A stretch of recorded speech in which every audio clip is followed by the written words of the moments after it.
LoreWarrior Campaign, 4th War, Operation Intruder's Communion.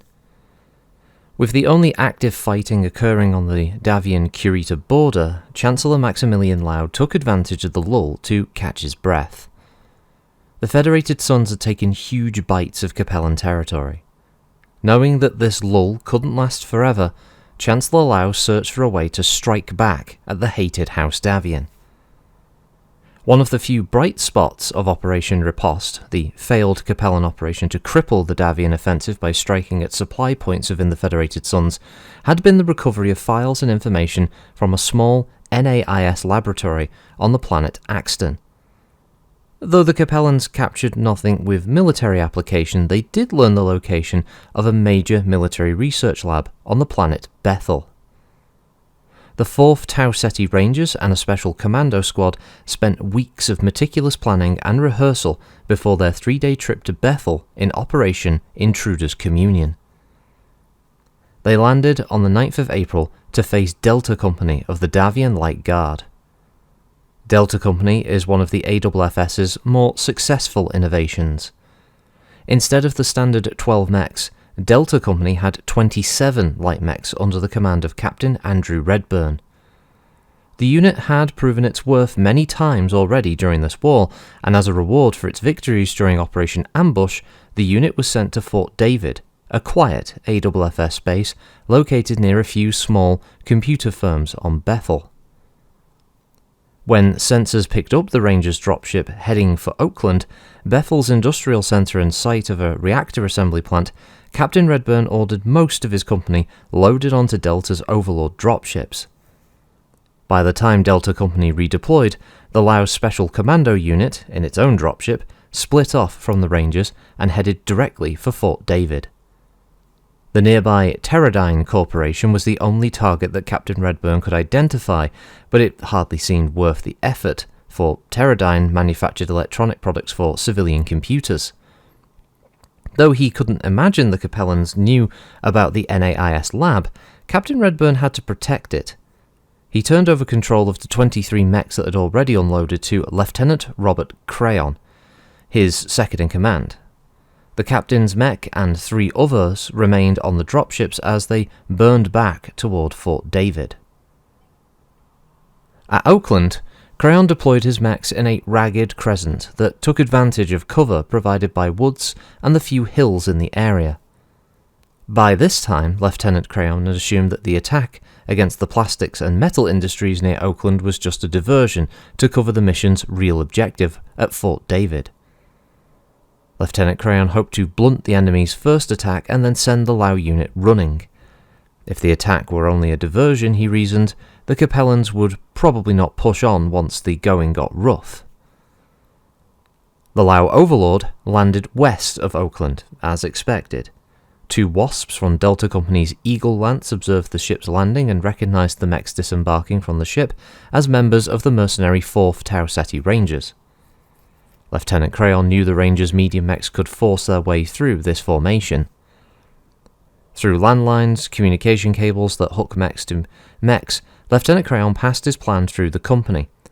If the enemy advanced along a broad front, 2 of Delta Company's heavier lancers, Archer and Demon, would attack at long range. If the Rangers moved too close, 3 ancient von Luckner tanks would fire from behind a farmer's low rock wall as the rest of Delta Company pounced on the enemy flank. If the enemy did not take the bait and tried instead to go around Delta Company, the Davian mechs would use their superior mobility to hit the enemy hard on the flank as the tanks would move forward up the road to harass any attempt at retreat. When the 2 lancers of Delta Company opened fire, the forward elements of the Tau Ceti Rangers, led by Captain Christine Jacks, veered north toward a forest. Crayon gave the order to break the land link and to move with haste to the northeast. The Valkyries, Stingers and Jenners of the company broke cover and moved to intercept as the 3 von Luckners moved from behind the wall toward a point where the main road crested a small hill. The fighting was fast, with the Rangers trying to take advantage of their superior long-range weaponry and with Delta Company trying to close. The Davian mech scored the first takedown, knocking out a Marauder's right ankle assembly, which tipped the mech over when it tried to walk. For a moment, the battle was even. Then, one of the rearguard rangers, a green youth, saw the 3 von Luckners cresting the ridge to his rear. The rookie warrior hastily reported this to his CO that there was a company of heavy tanks at their rear, and Captain Jax tried to confirm the sighting, but the mechs of Delta Company didn't give her time. Fearful now of being cut off from the Rangers' main body and knowing that their attack was primarily a diversion, Captain Jax gave the order to withdraw. As the Rangers began to pull back, Delta Company seized the opportunity to cause more damage. 3 Lancers, Cat, Archer and Demon rushed around the Ranger formation and attacked them from the north. Like sheepdogs, the 3 Lancers herded the Rangers toward the tanks, which did remarkably well for their age and poor conditioning. A Capellan Wolverine would lose its hip actuator and fell to its knees because of this tank's fire. When the Rangers' lead elements neared the main body, Lieutenant Crayon called off the attack. His losses were minor. 2 mechs had suffered heavy damage, but they could be repaired. 5 others received light damage, and technicians quickly began to repair these damaged machines and strip and disassemble the 2 Capella mechs for transport. Meanwhile, Captain Redburn and his lance had touched down outside Fort David and were proceeding toward Teradyne Corporation.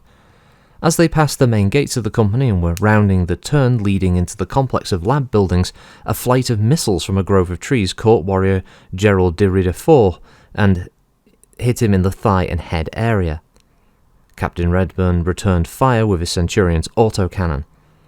As the rest of Captain Redburn's lance opened up, one Ranger, Raven, was quickly destroyed, and the other fled with heavy damage. Sprinting into the factory complex, Captain Redburn quickly spotted a Vindicator and a squad of soldiers running from one of the buildings, and to the left stood a Capellan Centurion, just outside the lab. Ordering his Valkyries to attack the Vindicator and the Jenner to take out the infantry, the captain advanced his Centurion against the enemy mech of the same design. The Capellan Vindicator intercepted the Jenner, disabling it with a PPC blast and injuring the warrior. The 2 Davian Valkyries arrived to rescue mech warrior Odo St. Armand, but the Capellan seized the opportunity to charge the 2 Valkyries. They used their superior speed to outmaneuver the Vindicator and attack from the rear.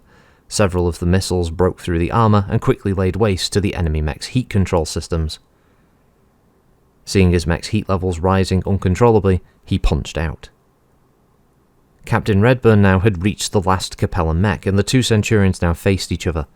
Captain Redburn knew in his gut he was going up against his old friend, the banished Justin Shang Allard. Captain Redburn's former CO in Delta Company, Shang had taught Redburn most of what he knew about combat. Realizing he had no match for his former friend, he gathered up all his courage to confront Justin alone. Shang gave Redburn the chance to retreat, but Redburn responded with a flight of missiles that stunned Shang and threw his mech into the lab building. Redburn charged and further hurt his mentor's mech by blowing some of its reactor shielding away with the autocannon. Shang responded with a blast from its own autocannon, which could split twice as many uranium slugs as Captain Redburn's, and these slugs would rip the right leg off Redburn's mech, toppling it face forward.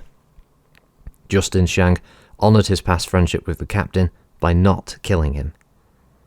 The major defeat of the battle came when the Capellans stole the research projects, particularly the formula for a triple-strength myoma project. Such myoma muscling could make a light mech as strong as a heavy, and a heavy as maneuverable as a light. When the Capellan force returned to Xi'an, Chancellor Maximilian Lau wasted little time gloating over the success.